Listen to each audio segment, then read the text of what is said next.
देवेज्यो ज्ञान सुखदो भृगो वीर्य प्रदायका देवेज्यो ज्ञान सुखदो भृगो वीर्य प्रदायका देवेज्यो ज्ञान सुखदो भृगो वीर्य प्रदायका देवेज्यो ज्ञान सुखदो भृगो वीर्य प्रदायका देवेज्यो ज्ञान सुखदो भृगो वीर्य प्रदायका देवेज्यो ज्ञान सुखदो भृगो वीर्य प्रदायका रक्तच्छाया सोनश्च दुःखदा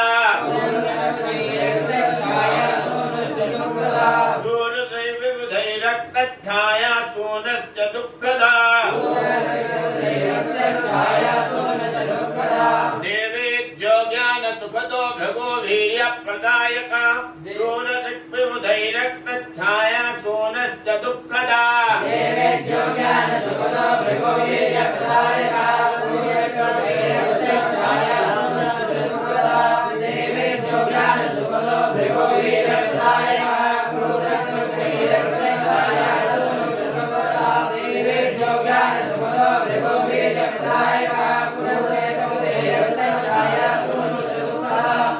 देवेज्यो देवताओं का पूज्य कौन है? बृहस्पति। देवताओं के पूज्य कौन है? ज्ञान सुख दो। ज्ञान का अर्थ बुद्धि से नहीं है। बुद्धि तो क्रूर भी हो सकती है। क्या हो सकती है? क्रूरता में भी बुद्धि लग सकती है। अब कोई अच्छी बुद्धि वाला ही नहीं हो सकता, कभी कभी बुद्धि खराब चीजों में भी लग सकती है।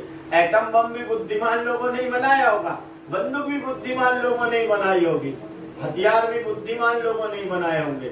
लेकिन बृहस्पति सौम्य ज्ञान वाला है। कैसा ज्ञान वाला है? समाज कल्याण के लिए जो ज्ञान की जरूरत होती है, धार्मिक ज्ञान, आध्यात्मिक ज्ञान और जन कल्याण के लिए काम में आने वाला जो ज्ञान होता है, उसका चिंतन बृहस्पति से किया जाता है। कैसे ज्ञान का? अच्छे ज्ञान का। कैसे ज्ञान का? अच्छे ज्ञान का। अच्छा ज्ञान मतलब कि समाज कल्याण के लिए आने वाला जो ज्ञान है वो। अगर बुध बृहस्पति किसी के जन्मांग चक्र में बलवान है तो वो व्यक्ति धर्मात्मा होगा, हमेशा शुभ कर्मों में प्रवृत्त होगा, अपने धर्म का पालन अच्छे तरीके से करेगा। ठीक है ना? कोई भी धर्म किसी भी व्यक्ति को गलत चीज नहीं सिखाता, लेकिन फिर भी क्या होता है, हम में से 80% लोग हमारे धर्म को ही नहीं मानते ना। हम सुबह उठते हैं, धार्मिक कर्म को करते हैं। धर्म का अर्थ क्या है? अच्छे कर्मों को करना। धर्म का अर्थ ये है कि सुबह उठे, नहाए धोएं, अपने संध्या पाठ पूजन करें, भगवान का स्मरण करें, किसी के प्रति गलत ना सोचें, किसी के लिए मन में हिंसा ना लाएं। तो ऐसा जो ज्ञान है वो किससे चिंतित किया जाता है? बृहस्पति से। और सुख का विचार। अब जब आपके पास अच्छा ज्ञान होगा तो आपका मन कभी दुखी नहीं रहेगा। मन दुखी किसका रहता है? जो धर्म को छोड़ देता है। क्या छोड़ देता है? जो धर्म को छोड़ देता है उसका मन हमेशा दुखी रहने लगता है। तो बृहस्पति हमारे धर्म का, हमारे ज्ञान का कारक है, इसीलिए उसको सुख का कारक भी कहा गया है। क्या कारक कहा गया है? ज्ञान और सुख का कारक बृहस्पति को कहा गया है। ज्ञान कैसा? ज्ञान का अर्थ बुरा नहीं हो सकता। जिसको ज्ञान होता है वह हमेशा अच्छे कर्मों में ही संलिप्त होता है। अज्ञानी मनुष्य भले कितना ही ज्ञानी हो जाए लेकिन उसको ज्ञानी नहीं कहा जाए। ज्ञानी का अर्थ तो वही होता है जो अच्छे कर्मों में प्रवृत्त हो, वही आदमी ज्ञानी होता है। जिन्होंने हथियार बनाए, जिन्होंने परमाणु बम बनाए, वो अज्ञानी लोग, क्योंकि उन्होंने तो विनाश का रास्ता खोला। विनाश का रास्ता खोलने वाला तो ज्ञानी नहीं हो सकता। हाँ, बुद्धिमान हो सकता है। क्या हो सकता है? लेकिन ज्ञानी नहीं हो सकता। ज्ञानी मनुष्य वही होता है जो अपने जीवन को भी उन्नति की ओर ले जाए और समाज कल्याण के भी कार्य को करे। तो बृहस्पति हमारे जीवन में अच्छे ज्ञान का कारक है, और जब अच्छा ज्ञान होगा तो स्वाभाविक है सुख अपने आप ही आ जाएगा। अर्थात बुध बलवान हो, बृहस्पति बलवान होने पर व्यक्ति धार्मिक होता है, सहिष्णु होता है और समाज कल्याण के बारे में भी सोचता है। भृगु वीर्य प्रदायक, एक से दो होने की। जब परमात्मा ने सोचा एकस्मिन् बहुश्यामि, तो कहीं न कहीं शुक्र का प्रभाव रहा होगा। वीर का अर्थ सिर्फ काम भावना ही नहीं है। वीर का मौलिक अर्थ है संतान की उत्पत्ति करना। क्या करना? ये सोच कि मैं एक हूँ और मैं बहुत सारा हो जाऊं, ये मौलिक जो भावना उत्पन्न होती है मनुष्य के मन में, वो भावना वीर्य निकलने तक ही काम भावना रहती है। सबको पता है ये बात, क्योंकि वीर्य निकला काम भावना खत्म हो गई। वीर्य किस लिए निकलता है? ताकि उस वीर्य से अच्छी संतान को उत्पन्न किया जाए। इसीलिए मौलिक रूप से वीर्य निकलता है, या वीर्य हमारे शरीर में बनता है। और शुक्र जो है वो हमारी मौलिक भावना वीर्य का कारक है। किस चीज का कारक है? वीर्य का कारक। अगर शुक्र जन्मांग चक्र में कमजोर होता है तो व्यक्ति की जो स्थिति होती है वो खत्म हो जाती है। उसके अंदर संतान की स्थिति भी, पैदा करने की स्थिति भी क्या होती है?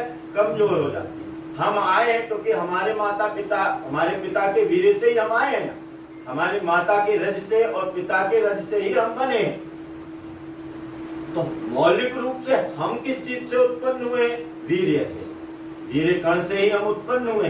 तो वीर्य का जो मुख्य कारक है, एक से दो होने की जो कामना है, वो संसार में सबसे बड़ी कामना। किसी को कह दिया जाए कि आप काम भावना का त्याग कर दो तो वो कान पकड़ लेगा, गुरु जी ये ना हो पाएगा, बाकी जो त्याग करवाना है करवा लीजिए। क्यों? क्योंकि संतान उत्पत्ति का मूल जो कारक ग्रह है वो क्या है? शुक्र। शुक्र विहीन व्यक्ति के अंदर सारा सौंदर्य मर जाएगा। क्या मर जाएगा? व्यक्ति तैयार क्यों होता है? नए कपड़े क्यों पहनता है? सजता सवरता क्यों है? देखने में सुंदर क्यों लगना चाहता है? ताकि वो स्त्रियों को आकर्षित कर सके, इसलिए ना करता है। नहीं तो रुक्षता आ जाए, जैसा रहना है, दाढ़ी भी ना बनाए, जटाधारी हो जाए तो बुरा लगने लगेगा, असौंदर्यता आएगी। तो जीवन का जितना सौंदर्य है, जीवन की जितनी कामनाएं हैं और जीवन के अंदर जितनी उत्तेजना है, वो सारी की सारी शुक्र ग्रह से ही प्रभावित होती है।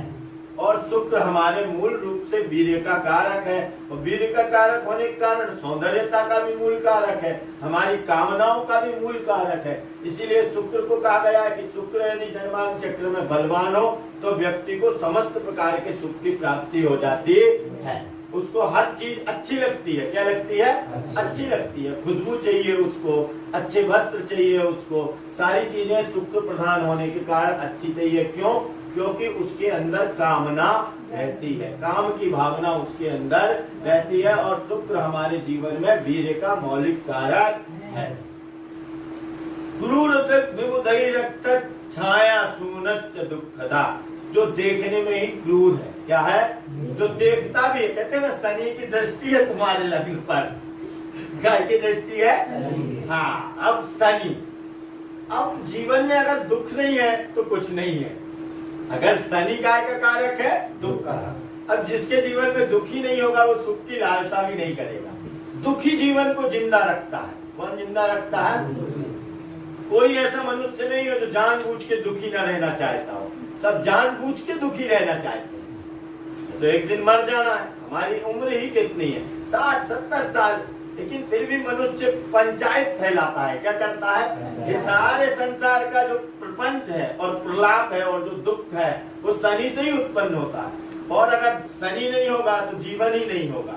अगर दुख नहीं होगा तो जीवन होने की संभावना हो सकती है?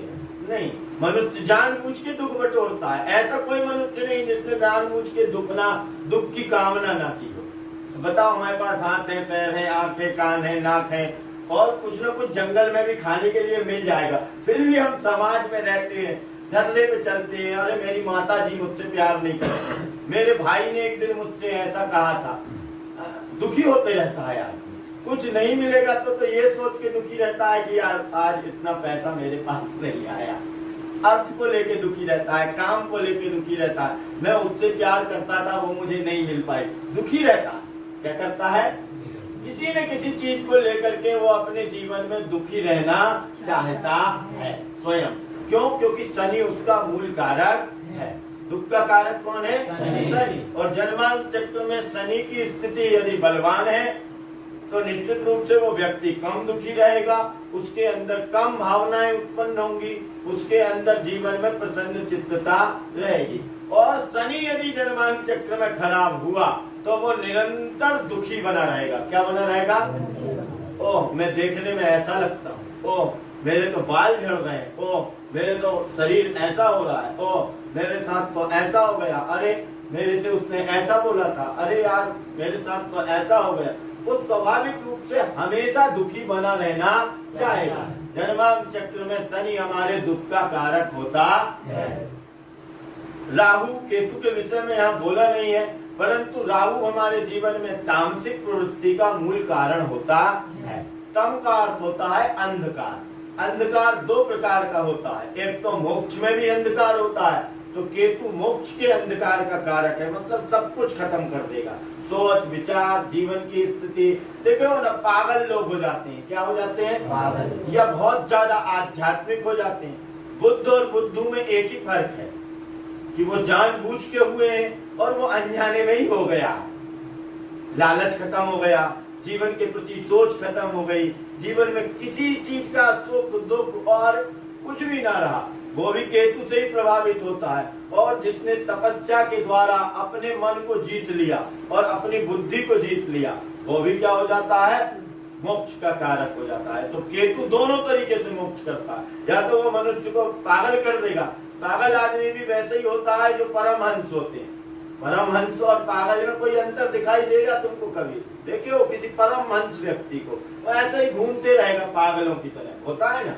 परमहंस कैसे रहते हैं? नंगे, दाढ़ी बढ़ रही है, बाल बढ़ रहे हैं, उनको शरीर का कोई चिंतन ही नहीं है। तो केतु हमारे मोक्ष का कारक है और राहु भी तम का कारक है। तम मतलब नशा कर लेगा, दारू पी लेगा, भांग खा लेगा, इंजेक्शन ड्रग्स के लगा लेगा, ठीक है।